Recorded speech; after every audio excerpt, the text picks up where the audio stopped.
Welcome to Outcast, the podcast where we catch up with some of the most engaging, courageous, and inspiring LGBTQ+ people from all over the world. We ask our lesbian, gay, bisexual, trans, and queer guests where their coming out journeys began, what they've gone through along the way, the joy and the pain, but we promise there will be more joy, and what gives them hope. I'll be interviewing people from all walks of life, from hard-working queer people behind the scenes to more familiar faces you might have never known even had the coming out stories they're about to share. You can follow us on social media at OutcastLGBT, and you can find us online at outcastpod.com.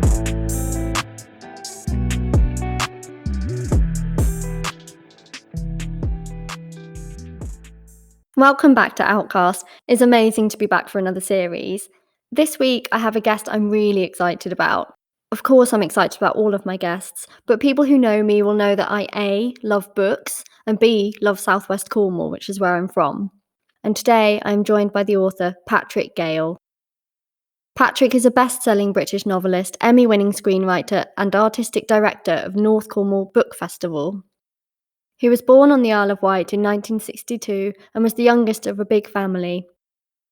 He has described not coming out as such, having been pretty much born out, and he explores LGBTQ+ themes in most of his novels. He has written 21 novels, the most recent of which is Mother's Boy, out this month. In 2017, Patrick wrote for the screen for the first time, and his two-part BBC drama, Man in an Orange Shirt, won the 2018 International Emmy for Best Miniseries. He has lived in Cornwall since 1988, and as someone born and raised in Southwest Cornwall, I totally condone that choice. He threads wonderful descriptions of Cornwall, and especially the areas I grew up in, into many of his novels, which is part of the reason I love them so much. But they're also wonderful books. He now lives in far west Cornwall on a farm near Land's End with his husband, Aidan Hicks. They raise beef cattle and grow barley and garden obsessively, and Patrick also fulfills his other great love, which is playing the cello. So I'm delighted to be speaking with you today, Patrick. Welcome to Outcast. It's great to have you with us. It's a real pleasure. You've mentioned that you didn't come out as such in one big go. What is your experience of coming out? My experience coming out is quite surreal. In a way, when I came out, my mother stole my thunder completely by outing my father to me. Wow. Which I don't think many men or women have to go through. I was 21. I had just finished my first novel, which was a very, very gay novel called The Aerodynamics of Pork, which I had no expectation of it ever getting published. It was so gay. And in those days, that was a real block to being published. And I'd given a copy to my mother to read. And it was my not terribly subtle way of forcing her into having the conversation finally, because I'd been an extremely camp child. I mean, I'm sure it was blindingly obvious, but my mother was one of those very sweet, very Christian women who could just ignore evidence right under her nose. Anyway, I gave her this book to read, and poor woman, it was her birthday treat. I took her out to the theatre and then took her out for a meal afterwards. And about halfway through the meal, I said, "So what did you think of the book?" And without drawing breath, she just said, "Well, darling, I think it was very funny and sweet and rather sad. And, well, I've given it to your father to read because I think it'll help him come to terms with himself." And so, of course, the rest of the conversation all evening was about her trauma. Nothing to do with me being gay at all, because she then told me this story that when she was pregnant with me, I was the sixth of her children. Only four of us survived into adulthood. When she was pregnant with me, they were moving house, and she, typically bossy and interfering, was tidying my father's desk for him to be helpful. And she found a bundle of love letters, and she was terribly amused and excited because he'd never mentioned a girlfriend before. He was always very, very uptight and virginal. And so she thought, "Oh, what fun, I found a secret." And then she started to read them and realized very quickly they were not only from another man, but it was quite clear that he and this man had, as she put it, a passion which he had never shown to her, and that it had gone on right up until the eve of their wedding. And she said it was clear from the letters that the two men had spent the night before the wedding in a hotel together. And said man was my father's best man at the wedding. And my father was best man at his wedding. And they were both godfathers to each other's firstborn children. So he was a close family friend. And my mother never told my father that she knew. She did it, that very, very sort of upper middle class English response to a crisis, which was to pretend it wasn't there. She burnt the letters because she was terrified because it was still illegal to be gay then. Yeah. She thought if anyone found out, my father would lose his job. He might be sent to prison. So she destroyed the letters. She never told my father she knew. So they never had the conversation, which I find completely astonishing. And then the really sad thing is, because of her ignorance of such matters, she assumed this meant that my father was a paedophile.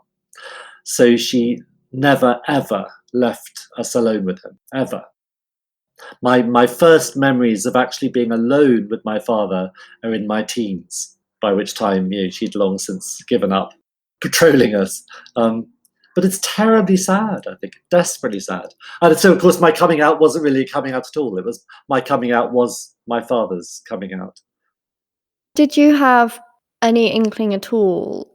None at all. On the one hand, she thought she was telling me a sort of horror story, which she was, and it wasn't the horror story she thought she was telling me.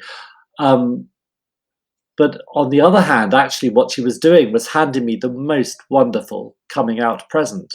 Because I think most LGBTIQ people, their biggest trauma as teenagers is the sense that they don't belong in the family because they don't recognize themselves in either of their parents. They are something so deeply other.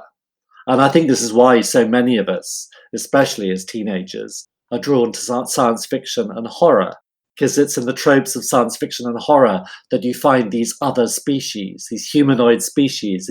It's a very handy metaphor for varied sexuality and for feeling different. But what my mother had done was basically suddenly to say, look, your father is just like you, Yeah. which was amazing. And she didn't mean that as comfort to me at all. The really twisted Christian thing was she thought she was telling me, darling, you may think you're gay now, but don't worry, so did your father once. And he met me, and I've given him all these children, and we're still together, and I burnt all the evidence. So an incredibly double-edged sword. It's funny because I was only just beginning as a writer back then, and what she handed me was such a powder keg of material that I didn't touch it for years and years and years.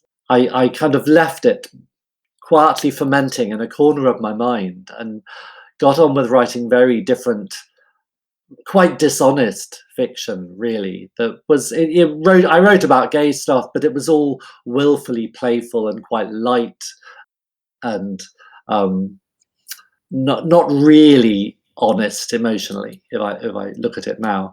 And it was only in my 40s that I started to go back and to look at my parents' marriage and my childhood. And I first touched on it in my novel Rough Music, which is my first attempt to write about a gay boyhood, which is something people still are very uncomfortable writing about because they immediately associate being gay with sex. But of course, as we were just saying, the whole question of realizing your LGBTIQ it's about so much more than just sex. It's about your whole sense of identity and where you fit in your family.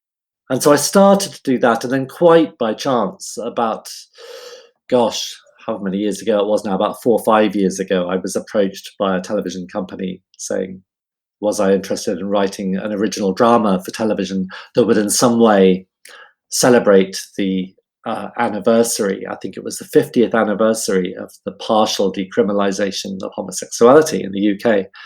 And I jumped at it and immediately realised this is finally when I'm going to write about this story. And I won't write about it straightforwardly, but I'll use it as my starting off point. But what I'll do is to imagine what would have happened if my mother had confronted my father, where their marriage would have gone. Because I know they wouldn't have divorced. Yeah. I know they would have raised us all in a very damaging way. It's strange. I mean, the rather lovely thing I think that happened though in that interval between my coming out and my getting that commission was my realization of just what a burden my mother had carried.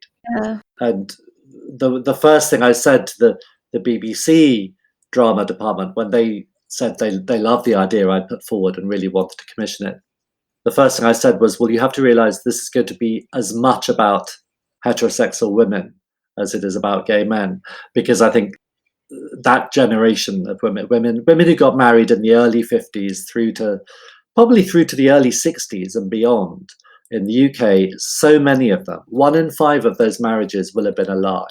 Yeah. 1 in 5 of those wives, and indeed some of the husbands as well, though to a lesser extent because women weren't decriminalized for being lesbian. Yeah, they will have realized that the man they married was not the man they thought he was. And they'll have had to make a huge compromise. And I think it's very interesting because for my parents' generation, marriage was always about compromise. They were far more clear-eyed and far less romantic. My generation was about true love and so on. I mean, true love was something you read about in books, but marriage was something you had to work at Yeah. and you had to bear with, and you didn't give up on it. And in my father's point of view, especially, it was your Christian duty to get married and to have children. So there was this huge burden of expectation, but at the same time, there was also, I think, a very healthy expectation that it wouldn't be perfect. So I didn't want to simply say, there's a horror story and now things are much better. Yeah. Because actually, yes, there was a horror story, but there were also men and women making the best job of it they could. And many of them were actually really good parents. And many of them did end up having some kind of marriage that was loving. It just wasn't sexual. And now things are not perfect by any means. And now what's quite ironic, we've got men and women marrying each other. And I mean, men marrying men and women marrying women. And they're beginning to find they have exactly the same challenges that their parents had about making marriage work. So things aren't all perfect. And as I really tried to show in Man in the Orange Shirt, homophobia is never going to go away. Mm. Like racism, it's something you hope you can somehow outgrow as a culture. But I think it's so inextricably linked to simply being in a minority. Mm-hmm. And the way children behave towards minorities among them, that I don't think it'll ever go away. And I think internalized homophobia will never go away. What we can change is the way we educate children and the tools we give them to cope. Exactly, and have more and more conversations. Minorities always stay minorities, and there's always going to be a targeting of them, but hopefully with the right language and developing these young people to understand things. Yeah, it is improving, I think, Mm. given the enormous rise in the West, at least, of young boys and girls who are saying, I'm not straightforwardly male, or I'm not straightforwardly female, or I'm not straightforwardly straight or gay, or I'm something in between. I think that's really healthy Yeah. because that generation would undoubtedly raise their children a bit differently. It'll take generations. You can get the laws in place to protect your minorities, but it takes a long time to make the difference. Yeah, that's so true.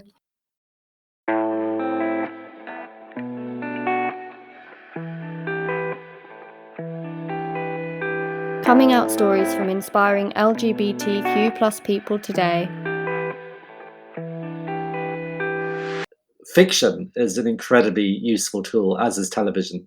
The fiction of screenwriting, because it's one of the best tools, I think, for extending people's empathy and bringing them to understand. What you need is the occasional LGBT plus character who's just in a crime drama. Yeah. They just happen to be with a boyfriend or whatever. And that makes a big, big difference, I think, because it normalizes it. I said when civil partnerships first came in here that it was going to be amazing to have the right to be boring, not to be fabulous.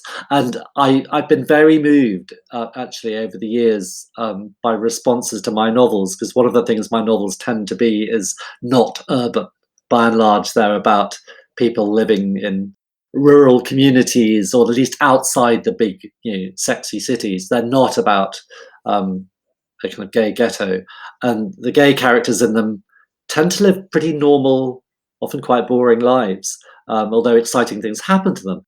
And I've been very moved by the responses from readers who said, yeah, they finally felt recognized, because they felt huge pressure when they realized they were gay to somehow subscribe to this cult of fabulosity, which actually alienates a lot of us.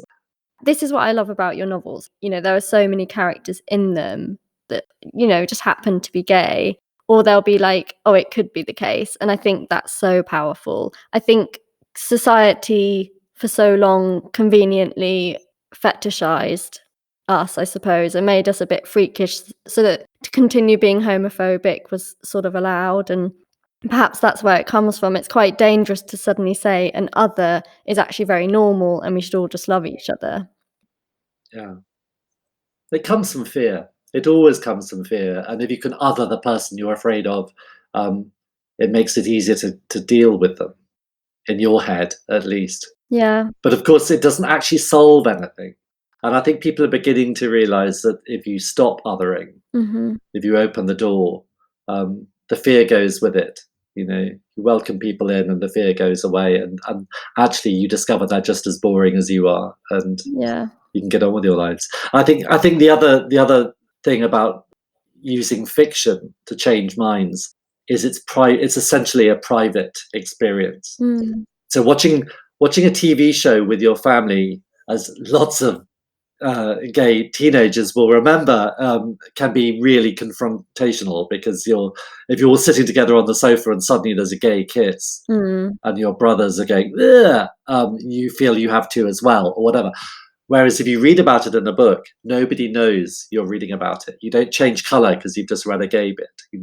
And I think I know for a fact I've got through to a lot of gay men and lesbians' mothers through my writing. In fact, it's quite funny how often I get gay readers coming up to me, or lesbian readers coming up at a book festival or whatever, and saying, I only discovered your work because my mother made me read it. Because I'm old now. I mean, I think by the time this interview goes out, I'll be 60. So in gay terms, that's very old indeed. So I've been around long enough now that I'm sort of writing for a third generation of readers. It's definitely the way you can reach people's mothers through novels, because no one bothers to ask mothers what they're reading. It's just another book. The way society patronizes women and their reading is actually very useful, because it means you can get to people. And of course, now Kindles and the ability to read a novel on your phone, again, really useful, because it means no one on the train can see the cover of the book you're reading. Mhm. And so suddenly, apparently, there are loads of men reading romantic fiction who never would dare to read it before. And I'm sure the same is true of bi-curious people are now able to read material which they would be scared to see carrying the book around. But if it's just on their phone, no one need know. Yeah, that's it, that's it. Well, it's marvellous to reach so many generations. Going back, am I right that you were born on the Isle of Wight? Yes. And you speak about being a camp, child, I suppose. How did it come out? What was it like? In many ways, I had an idyllic childhood, because my father was a prison governor. And in those days, that meant you lived inside the prison in a huge mansion house. They were always these really big houses that were too big for my mother to furnish. I mean, we had whole floors that were just empty. So for children, that was just magical. You could play endlessly. And my mother was very, very good at play. She ensured not only that we always had one of these great big rooms was our nursery, it was our room where all our toys and things were, but also there was always a dressing up box. Well, in fact, it wasn't a box, it was a great big old leather Gladstone bag stuffed with clothes. And there were lots of dresses. And we only had one sister. And often when my brothers were getting and their friends were getting dressed up as cowboys and Indians. There wasn't a cowboy and Indian outfit left for me, so I just put on a dress, and that was fine. And nobody ever said to me, perhaps it's not very manly to do that. I think I did. I must have done it with great conviction. I'm quite a bossy adult. I suspect I was quite a bossy child, and I do know vividly. I remember going to my nursery school, so I must have been about 5 or 6, in a very shabby old pink silk bridesmaid's dress of my mother's, and wearing it to class all day. And at no point did anybody, oh bless them, none of my teachers said, "Why are you wearing a dress?" I think they probably thought it was terribly funny. But I remember wearing the dress all day long and then coming home in it. And my mother saying, "You probably want to take that off now." and I said, "Yes, actually, it's getting rather uncomfortable." It stayed with me, and I had no desire to be a transvestite or anything, but there was room for that sort of exuberant expression, I think. And maybe my parents thought it was a phase and I'd grow out of it. I don't know. But I think looking back, my sister, certainly, who's 10 years older than me, said it was crystal clear, because my favorite book was the Puffin Book of Princesses. And when my mother gave me a little male rag doll for my birthday one year, and said, "This is Harry," apparently I looked at it with great disdain and handed it back to her and said, "No, it's Harriet. You've got to make him a dress." And then they sent me to boarding school, age 7, which was a very rude wake-up call, because English boarding schools in the 1970s were not kind places.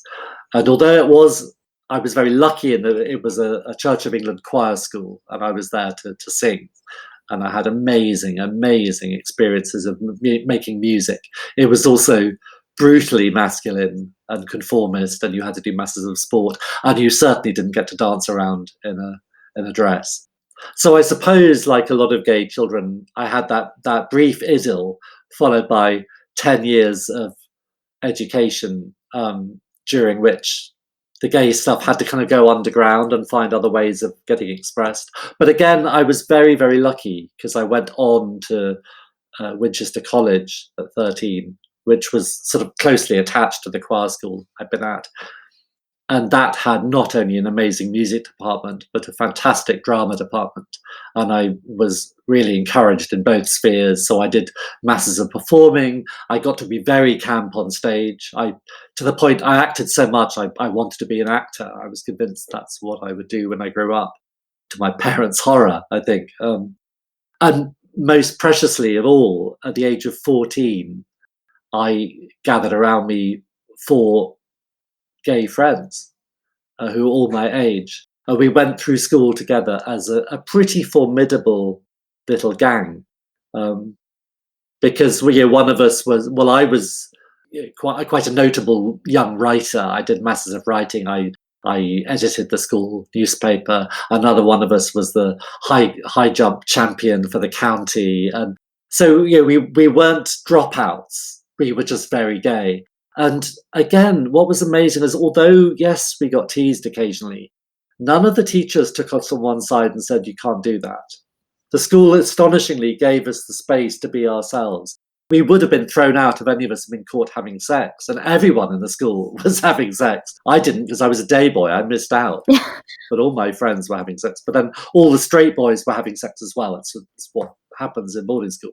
But just for being ourselves and being gay, we weren't punished, which was very, very precious to me. So that when I got through to university and started there at 18, I, of course, immediately went to the University Gay Soc at Oxford. I was incredibly impatient, because there were all these men there who were just beginning to come out. And of course, I'd been out for 5 years, at least in my head. I hadn't formally come out to my family, but I'd had all the discussions over and over again with these friends. So in a way, I was blessed, because I had a perfectly normal adolescence, in that my gay adolescence and my physical one happened contiguously.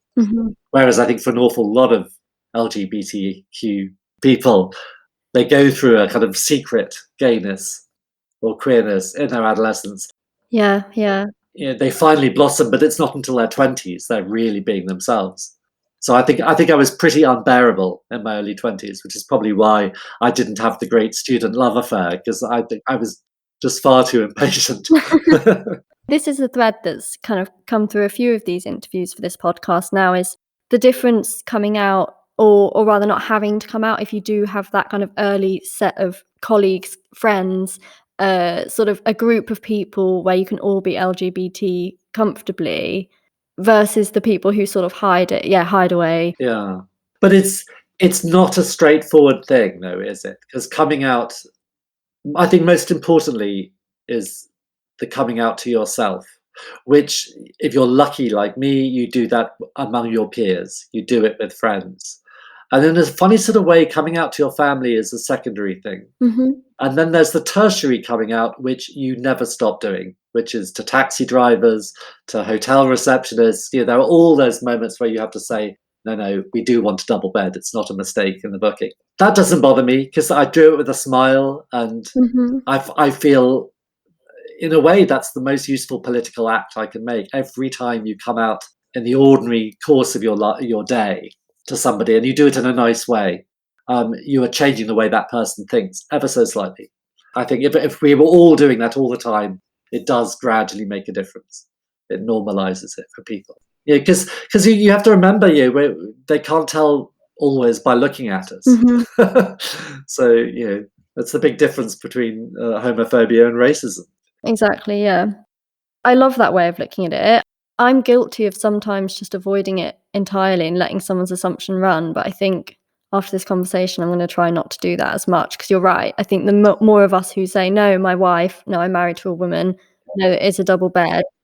Yeah, I think it's better for your self-respect, It really is. because I think every time you keep quiet, you swallow a little bit of shame, and you may not actually recognize it as shame, but it's shame. Otherwise, why did you keep quiet? Mhm. Did you ever have any times where you had to keep quiet? Yeah, I'm guilty of it. I'm guilty of it. Less now. Now I'm getting old myself.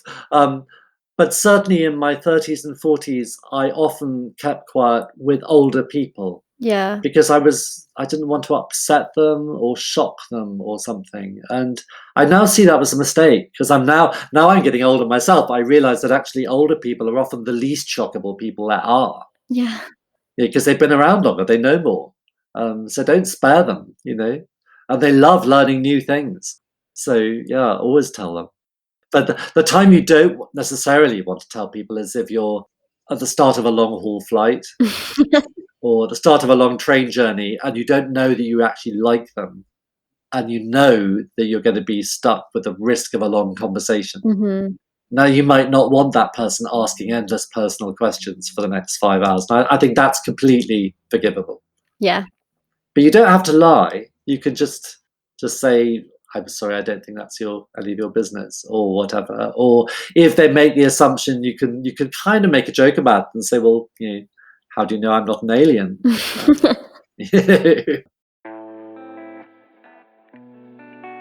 Outcast.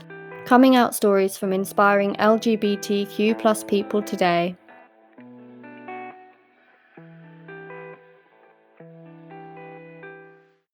Let's go back to your novels specifically. How important is it for you to write LGBTQ+ characters? Oh, crucial. Um, it would be science fiction if I didn't.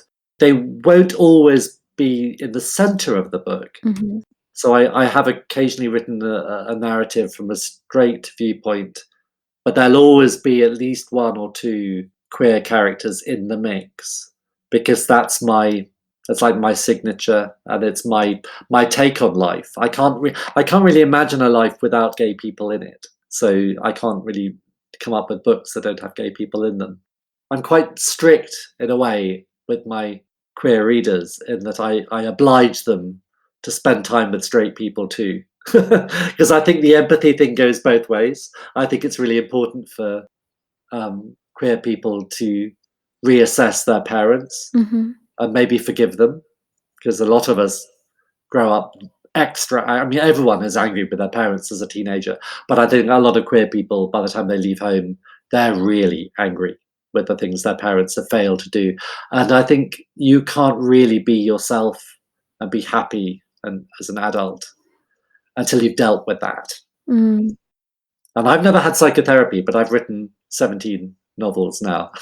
So that's been my therapy. And I know through that process, I can see my gradual forgiveness of my parents and coming to understand them. It's taken a while, um, but I look back on them with great love and understanding, and I can see their faults, but I can also see that they meant well, and I can see how incredibly challenging I probably was for them. Mhm. But I think that's hard. I think when you're still bruised, if you've had a tough teenage period, and maybe you've been thrown out or you've run away from home, if not officially, then in your head, it takes a while for you to get sufficient distance to understand and forgive. I was gonna ask you that, today, what makes you write? But I think a lot of what you've just said. Mm. It's a compulsion. It's absolutely a compulsion. Yeah. I grew up in Cornwall, realised I was a lesbian quite early on, but took a while to come out. So your books were often quite a solace and quite an escape and a kind of, "Oh, okay, at least I'm not going mad." Oh, well, I'm very touched to hear that because I mean, things have changed so much because of the internet. But I bet when you were a child, you really feel you're very isolated. I have all the letters any reader has ever sent me, and some of the early ones I got in the '80s were so heartbreaking because they were literally from boys and girls saying, I'm the only lesbian in the village, and nobody knows, and I'm only 14, and how am I going to get through this? And I just used to send them reading lists. I used to send them a reading list, and I would give them, because this is pre-Amazon, I would send them the details of Gay's the Word in London, the great gay bookshop, and said, look, they're very discreet. They will send you these books in a plain cover. No one will know, and they will save your life. And it's lovely, actually. I've had one or two letters back years later from those teenagers I wrote to, when I was little more than a teenager myself, but I was out and proud and living in London. And they said I got the books and they did help. Um, but of course now kids have got the internet, which I think has changed everything. Because you may be the only gay in the village, but at least when you go up to your bedroom, you can talk to other gays online.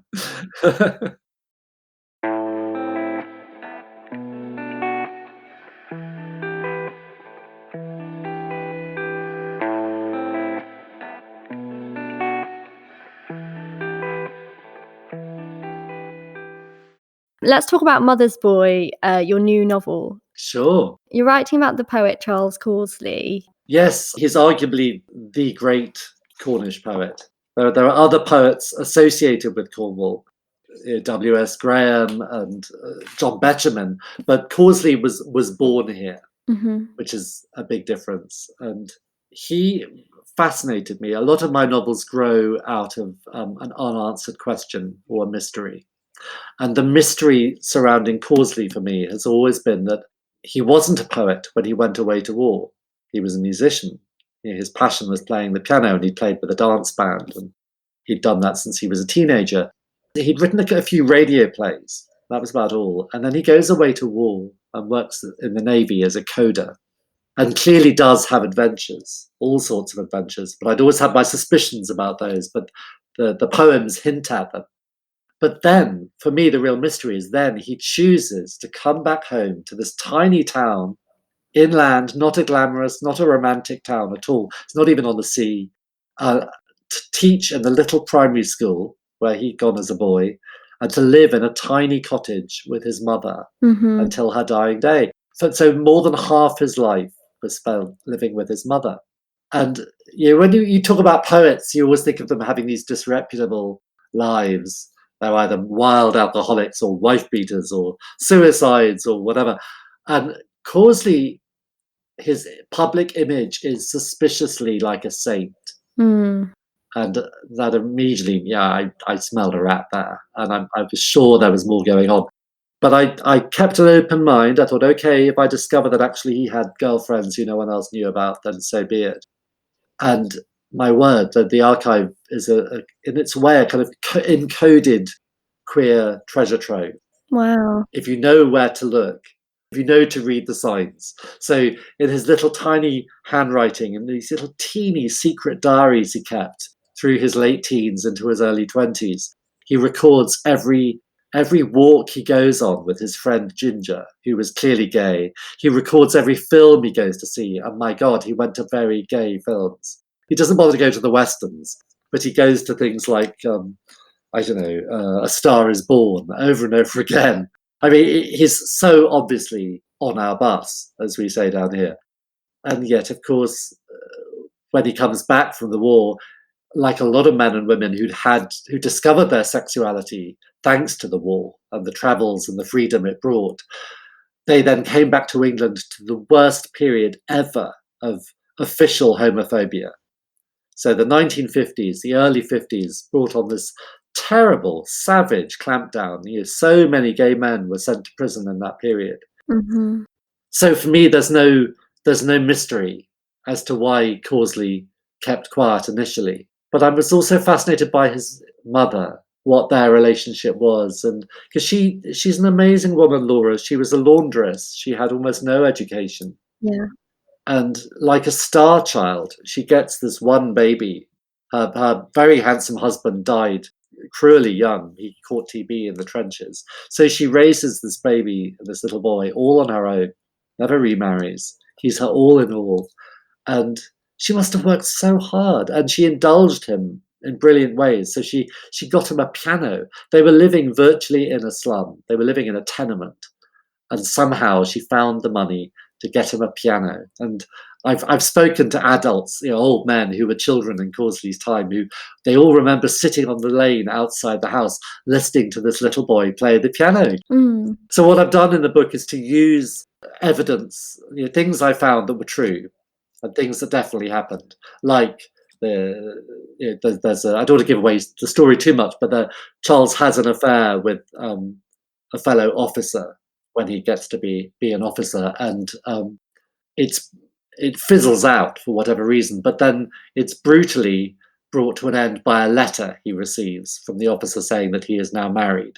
And that's totally based on fact. I found a letter which Charles had kept in his dying day, which only makes sense if you think of it as being to do with a gay affair. If they were just two men who had gone to the pub together, you wouldn't have kept that letter all that time, and you wouldn't write to such a man and say, "Oh, I'm married now, old chap, so be careful what you write in the letters." I think his poems are full of little secret revelations. And what I hope will happen is when anyone reads the book, when they get to the end, they immediately go and Google Charles Causley and read the other poems. What's so nice is I have warned the Causley Trust, and I've said, look, I'm going to queer your icon. Do you mind? And they're really sweet. They said, no, thank God. It's time somebody did it. Because part of the trouble is the trust was set up by Charles's lifelong friends and the friends of his old age, who were all of a certain age, all heterosexual, all very protective of what they saw to be his reputation. Now, I think by claiming him for queer culture, I can greatly enrich his reputation. It makes him 10 times more interesting. It won't put off the people who love his poems already, but I think it will bring others along to read it. So I'm really thrilled. I've got the backing of the charity whose whole purpose is to keep his name alive. Thinking about the poems, but also that letter that's in the book, you're queering him, but I think he queered himself, perhaps. I think he did. The other thing I've taken straight from the diaries is the moment where he and Ginger, his young friend, Ginger is cruising to all intents and purposes. Charles is pretending not to notice, but they go for a day out in Plymouth, and they find a huge gang of sailors sunbathing on the Hoe. And in Charles's diary, when he describes this, it's for him very unbuttoned. He says, "Oh, that I could draw!" Exclamation mark. And I thought, well, I don't need to change that. I will put it word for word into the novel because that's what he said, and I don't think a straight man would have written that somehow. Is it more of a challenge to write real life characters in this way than it is to write about fictional characters? It's a good question.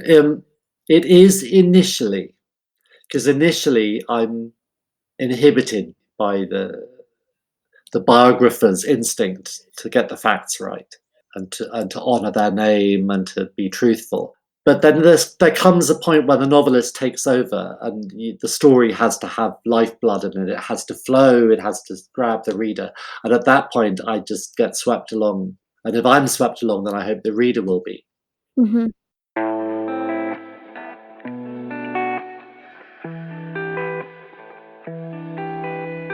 Coming out stories from inspiring LGBTQ+ people today.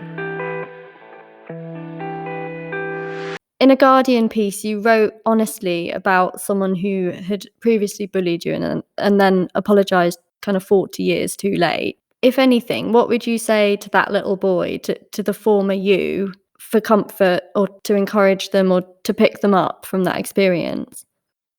I'd probably give him some books to read that would empower him, and I would just tell him that actually time will pass very quickly. You'll be 18 and gorgeous before you know it. It's fine. You'll be fine. Finally, what gives you hope today? What gives me hope? The young give me hope. My God, they're amazing. You're all amazing, and I get very excited, as I said earlier, by seeing the refusal in the young to be categorized, and also the speed with which they are challenging all my baggy liberal preconceptions about not just gender and sexuality, but race, all sorts of things. And I really hope actually this pandemic crisis, one of the things that will come out of it is a great surge of useful anger from the current batch of teenagers who, yeah, the ones who've been sort of shat on from a great height by their schools and their universities and their parents and everybody. I think they are going to do great things. Yeah, it's exciting. I'm excited to see what happens. Wonderful. Thank you so much for joining us. Well, thank you, Rose. It's been a real treat to talk. Thank you for listening to Outcast, a podcast with interviews and coming out stories from inspiring LGBTQ+ people. Don't forget to go back and listen to other episodes if you're new to the show. We have a fascinating interview with Tilly Lawless, the Sydney-based queer sex worker and novelist, as well as the British transgender priest Sarah Jones. And there are so many other incredible guests with illuminating and uplifting coming out stories in our first season, which is available online at outcastpod.com and wherever you usually get your podcasts. I'm your host, Rosie Pentreath. I hope you can join us again next week.